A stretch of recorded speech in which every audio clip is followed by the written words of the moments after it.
ಆತ್ಮೀಯ SLC ವಿದ್ಯಾರ್ಥಿಗಳೇ, ಪ್ರಸಕ್ತ 2024-25ನೇ ಸಾಲಿನಲ್ಲಿ ಈ ಒಂದು SLC ಗಣಿತ ಪಠ್ಯಪುಸ್ತಕದಲ್ಲಿ ಭಾರಿ ಬದಲಾವಣೆಯನ್ನು ಮಾಡಲಾಗಿದೆ.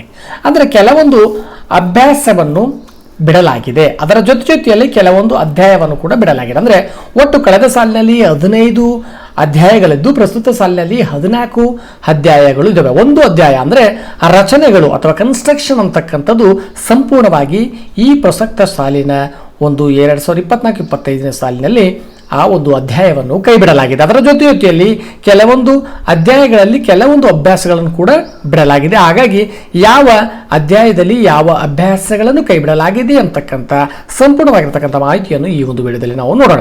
ಮೊದಲಿಗೆ ಕಳೆದ ಸಾಲಿನಲ್ಲಿ ಇರ್ತಕ್ಕಂಥ 15 ಅಧ್ಯಾಯಗಳು ಯಾವುದು ಅನ್ನೋದ್ರ ಬಗ್ಗೆ ನೋಡ್ತಾ ಹೋಗೋಣ. ಸೊ ಮೊದಲ ಒಂದು ಕಳೆದ ಸಾಲಿನಲ್ಲಿ 1ನೇ ಚಾಪ್ಟರ್ ಸಮಾಂತರ ಶ್ರೇಣಿಗಳಾಗಿತ್ತು. ಹಾಗೆ ತ್ರಿಭುಜಗಳು, 2 ಚರಾಕ್ಷರ ರೇಖಾತ್ಮಕ ಸಮೀಕರಣಗಳು, ವೃತ್ತಗಳು ಮತ್ತು ವೃತ್ತಗಳಿಗೆ ಸಂಬಂಧ ವಿಸ್ತೀರ್ಣಗಳು, ರಚನೆಗಳು, ನಿರ್ದೇಶಾಂಕ ರೇಖೆಯ ಗಣಿತಗಳು ಮತ್ತು ವಾಸ್ತವ ಸಂಖ್ಯೆಗಳು ಭಾಗ 1ರಲ್ಲಿತ್ತು. ಈ ಭಾಗ 1ರಲ್ಲಿರ್ತಕ್ಕಂಥ 6ನೇ ಚಾಪ್ಟರ್ ಏನಾಗಿತ್ತು, ರಚನೆಗಳು ಸಂಪೂರ್ಣವಾಗಿ ಕೈ ಬಿಡಲಾಗಿದೆ.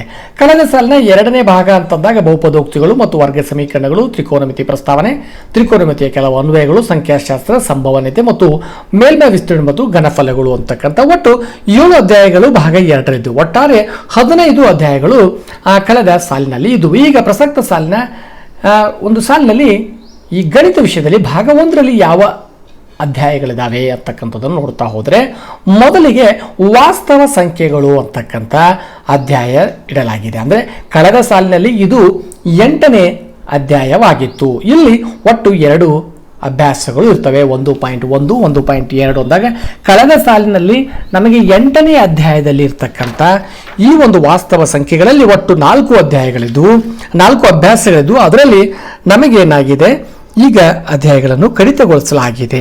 ಕೇವಲ 2 ಅಧ್ಯಾಯಗಳು ಅಭ್ಯಾಸಗಳು ಇಲ್ಲಿ ಇದ್ದಾವೆ ಅಂತಕ್ಕಂಥದ್ದು. ನಂತರದಲ್ಲಿ ಬಹುಪದೋಕ್ತಿಗಳು ಅಂತಕ್ಕಂಥದ್ದು, ಬಹುಪದೋಕ್ತಿಗಳು 2ನೇ ಅಧ್ಯಾಯವಾಗಿದೆ. ಕಳೆದ ಸಾಲಿನಲ್ಲಿ ಇದು 9ನೇ ಅಧ್ಯಾಯವಾಗಿತ್ತು. ಇಲ್ಲಿ 3 ಅಭ್ಯಾಸಗಳಿದ್ದು ಈಗ ಪ್ರಸ್ತುತ ಸಾಲಿನಲ್ಲಿ ಕೂಡ 2 ಅಭ್ಯಾಸಗಳಿದ್ದಾವೆ. ಸೊ ವಾಸ್ತವ ಸಂಖ್ಯೆಗಳಲ್ಲಿ ಸ್ವಲ್ಪ ಗಮನಿಸಬೇಕು, ಇಲ್ಲಿ 3 ಅಭ್ಯಾಸಗಳಿದ್ದಾವೆ, 2 ಅಲ್ಲ 3 ಅಭ್ಯಾಸಗಳಿವೆ ಅಂತಕ್ಕಂಥದ್ದನ್ನು ಸ್ವಲ್ಪ ಗಮನಿಸಬೇಕು. ನಂತರದಲ್ಲಿ ಬಹುಪದೋಕ್ತಿಗಳಲ್ಲಿ 2 ಅಭ್ಯಾಸಗಳು ಮತ್ತು 3ನೇ ಅಧ್ಯಾಯ ಏನಾಗಿದೆ, 2 ಚರಾಕ್ಷರ ರೇಖಾತ್ಮಕ ಸಮೀಕರಣಗಳು. ಕಳೆದ ಸಾಲಿನಲ್ಲೂ ಕೂಡ ಇದು 3ನೇ ಅಧ್ಯಾಯವಾಗಿತ್ತು. ಅಲ್ಲಿ ಒಟ್ಟು 6 ಅಭ್ಯಾಸಗಳಿದ್ದವು. ಈಗ ಪ್ರಸ್ತುತವಾಗಿ 3 ಅಭ್ಯಾಸಗಳನ್ನು ಈ ಒಂದು ಅಧ್ಯಾಯದಲ್ಲಿ ಒಳಗೊಂಡಿದೆ. ನಂತರದಲ್ಲಿ ವರ್ಗ ಸಮೀಕರಣಗಳು ಕಳೆದ ಸಾಲಿನಲ್ಲಿ 10ನೇ ಅಧ್ಯಾಯವಾಗಿತ್ತು. ಹಾಗಾಗಿ ಕಳೆದ ಸಾಲಿನಲ್ಲಿರ್ತಕ್ಕಂಥ ಸಂಪೂರ್ಣ ಅಧ್ಯಾಯವನ್ನೇ ಈ ವರ್ಷ ಕೂಡ ಅಳವಡಿಸಿಕೊಳ್ಳಲಾಗಿದೆ. ಅದರಲ್ಲಿ ಯಾವುದೇ ರೀತಿಯ ಬದಲಾವಣೆ ಆಗಿರುವುದಿಲ್ಲ. ನಂತರದಲ್ಲಿ ಸಮಾಂತರ ಶ್ರೇಣಿಗಳು ಕಳೆದ ಸಾಲಿನಲ್ಲಿ 1ನೇ ಅಧ್ಯಾಯವಾಗಿತ್ತು. ಪ್ರಸ್ತುತ ಸಾಲಿನಲ್ಲಿ 5ನೇ ಅಧ್ಯಾಯವಾಗಿದೆ. ಹಾಗೆ ಕಳೆದ ಸಾಲಿನಲ್ಲಿ ಒಟ್ಟು 5 ಅಭ್ಯಾಸಗಳಿದ್ದು ಸಮಾಂತರ ಶ್ರೇಣಿಯಲ್ಲಿ ಪ್ರಸ್ತುತ ಸಾಲಿನಲ್ಲಿ 3 ಅಭ್ಯಾಸಗಳು ಇದ್ದಾವೆ ಅಂತಕ್ಕಂಥದ್ದನ್ನು ತಾವು ಗಮನಿಸಬೇಕು. ನಂತರದಲ್ಲಿ ತ್ರಿಭುಜಗಳು ಅಂತಕ್ಕಂಥ 6ನೇ ಅಧ್ಯಾಯ. ಕಳೆದ ಸಾಲಿನಲ್ಲಿ ಇದು 2ನೇ ಒಂದು ಅಧ್ಯಾಯವಾಗಿತ್ತು. ಅಲ್ಲಿ ಒಟ್ಟು 5 ಅಭ್ಯಾಸಗಳಿದ್ದವು. ಪ್ರಸ್ತುತ ಸಾಲಿನಲ್ಲಿ 3 ಅಭ್ಯಾಸಗಳಿವೆ. ಇದರಲ್ಲಿ ಪ್ರಮುಖವಾಗಿರ್ತಕ್ಕಂಥ ಬದಲಾವಣೆ ಅಂದರೆ ಪೈಥಾಗೊರಸ್ ಪ್ರಮೇಯವನ್ನು ಸಂಪೂರ್ಣವಾಗಿ ಕೈ ಬಿಡಲಾಗಿದೆ ಅಂತಕ್ಕಂಥದ್ದನ್ನು ಗಮನಿಸಬೇಕು.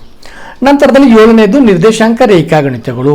ಕಳೆದ ಸಾಲಿನಲ್ಲೂ ಕೂಡ ಇದು ನಿರ್ದೇಶಾಂಕ ರೇಖಾಗಣಿತಗಳು 7ನೇ ಅಧ್ಯಾಯವಾಗಿತ್ತು. ಪ್ರಸ್ತುತ ಸಾಲಿನಲ್ಲೂ ಕೂಡ 7ನೇ ಅಧ್ಯಾಯವಾಗಿದ್ದು ಇಲ್ಲಿ ಕಳೆದ ಸಾಲಿನಲ್ಲಿ ಒಟ್ಟು 3 ಅಭ್ಯಾಸಗಳಿದ್ದು ಪ್ರಸ್ತುತ ಸಾಲಿನಲ್ಲಿ 2 ಅಭ್ಯಾಸಗಳನ್ನು ಒಳಗೊಂಡಿರುತ್ತದೆ. ಹಾಗಾಗಿ ಕಳೆದ ಸಾಲಿನಲ್ಲಿ ಪ್ರಥಮ ಭಾಗದಲ್ಲಿ ಭಾಗ 1ರಲ್ಲಿ ರಚನೆಗಳಿದ್ದು ಪ್ರಸ್ತುತ ಈ ಭಾಗ 1ರಲ್ಲಿ ಯಾವುದೇ ರೀತಿಯ ರಚನೆಗಳ ಸಮಸ್ಯೆಗಳು ಇಲ್ಲ, ಅಧ್ಯಾಯಗಳು ಇಲ್ಲ. ಹಾಗಾಗಿ ಸಂಪೂರ್ಣವಾಗಿ ಅದು ಕೈ ಬಿಡಲಾಗಿದೆ. ಇನ್ನು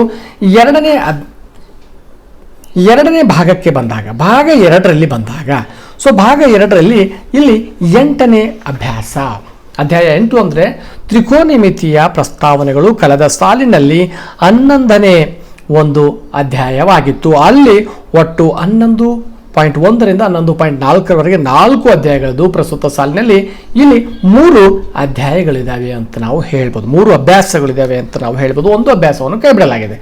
ನಂತರದಲ್ಲಿ ತ್ರಿಕೋನಮಿತಿಯ ಕೆಲವು ಅನ್ವಯಗಳಲ್ಲಿ ಇದು ಕೂಡ ಕಳೆದ ಸಾಲಿನಂತೆ ಯಥಾಪ್ರಕಾರವಾಗಿ ಇಲ್ಲಿ ಅಳವಡಿಸಿಕೊಳ್ಳಲಾಗಿದೆ. ಇದರಲ್ಲಿ ಒಟ್ಟು 1ದೇ ಅಭ್ಯಾಸವಿದ್ದು ಅದರಲ್ಲಿ 16 ಸಮಸ್ಯೆಗಳದ್ದು. ಪ್ರಸ್ತುತವಾಗಿ 15 ಸಮಸ್ಯೆಗಳಿದ್ದಾವೆ ಅಂತ ನಾವು ಇಲ್ಲಿ ಹೇಳಬಹುದಾಗಿದೆ.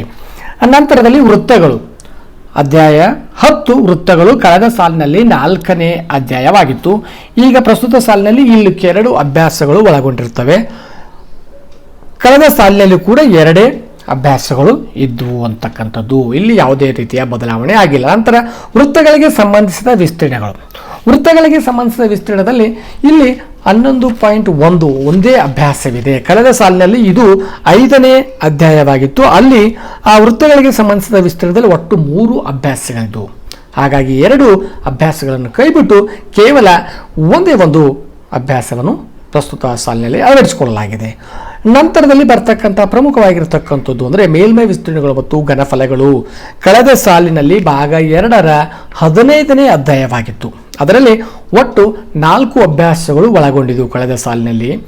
ಈಗ ಪ್ರಸ್ತುತ ಸಾಲಿನಲ್ಲಿ 2 ಅಭ್ಯಾಸಗಳು ಇಲ್ಲಿ ಒಳಗೊಂಡಿದ್ದು ಅಲ್ಲಿ ಬರ್ತಕ್ಕಂಥ ಒಂದು ಫಸ್ಟು ಮೇಲಿನ ಶಂಕುವಿನ ಭಿನ್ನಕ ಮತ್ತು ಜೋಡಿಸಿ ಅದರ ಮುಂದಿರತಕ್ಕಂಥ ಭಾಗ ಏನಾಗಿದೆ 15.3 ಮತ್ತು 15.4ರ ಅಭ್ಯಾಸಗಳನ್ನು ಕೈಬಿಟ್ಟು ಕೇವಲ ಇಲ್ಲಿ 2 ಅಭ್ಯಾಸಗಳನ್ನು ಉಳಿಸಿಕೊಳ್ಳಲಾಗಿದೆ. ನಂತರದಲ್ಲಿ ಸಂಖ್ಯಾಶಾಸ್ತ್ರ ಕಳೆದ ಸಾಲಿನಲ್ಲಿ ಇದು 13ನೇ ಅಧ್ಯಾಯವಾಗಿತ್ತು.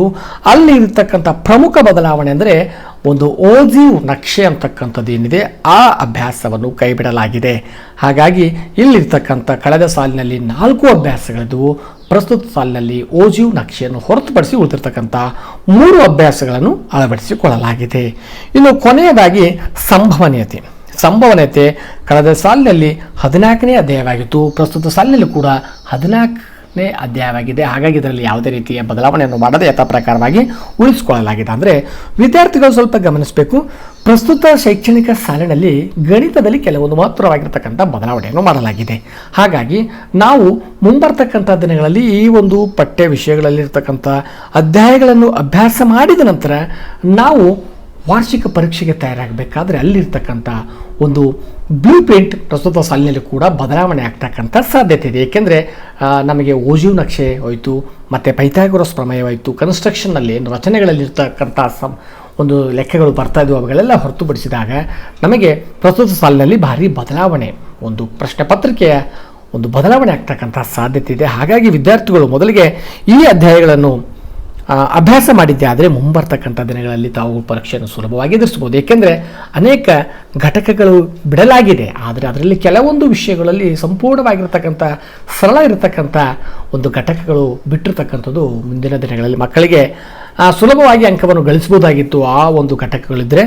ಆದರೂ ಕೂಡ ಈಗ ನಾವು ಮುಂದೆ ಬರ್ತಕ್ಕಂಥ ಒಂದು ಬ್ಲೂ ಪ್ರಿಂಟ್ ಏನಿದೆ ಅದರ ಮೇಲೆ ನಾವು ಒಂದು ನೋಡಿಕೊಂಡು ಆ ಬ್ಲೂ ಪ್ರಿಂಟ್ ಹೇಗಿರುತ್ತೆ ಅನ್ನೋದು ನೋಡಿಕೊಂಡು ನಾವು ಮುಂದಿನ ದಿನಗಳಲ್ಲಿ ಪರೀಕ್ಷೆಯನ್ನು ಎದುರಿಸೋಣ. ಧನ್ಯವಾದಗಳು.